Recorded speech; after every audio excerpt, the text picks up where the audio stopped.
Brexiteer Ben Habib argued Boris Johnson did not have the guts to secure a real Brexit.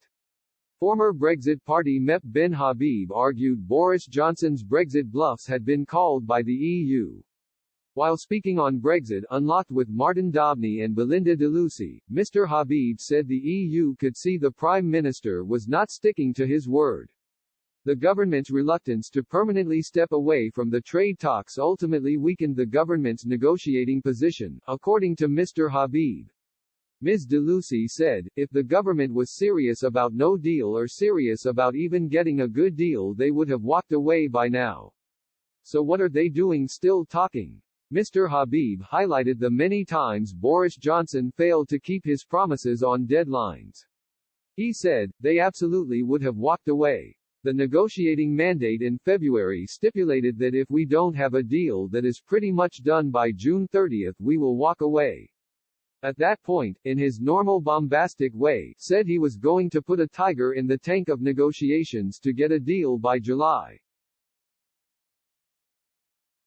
That was not music to my ears, but anyway, we didn't walk by the end of July and then he moved that to October 15. Boris said we would head towards no deal unless the EU relented on its demands of state aid and fisheries. Lo and behold, the EU has not relented in their demands.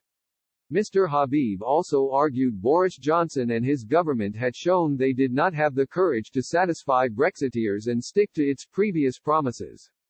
He said, when you fail and you set a deadline and you say you are going to take certain actions at the end of that deadline unless your terms are fulfilled and then you fail to take those actions, your bluff is called. We now know that Boris Johnson has not got the guts to do a no deal. We also, therefore, know that he was bluffing us when he said he would rather be dead in a ditch than not leave on October 31. Mr. Habib noted the UK should have pushed for a no deal as their trade deal negotiation terms had not been met by Brussels. He continued, one of the tweets put out by David Frost is him saying he is going to go on negotiating until the last possible moment. But that actually isn't David Frost's mandate. His mandate was to walk at the end of June if he didn't get a deal. David Frost is not adhering to the UK's mandate to which he was signed up to.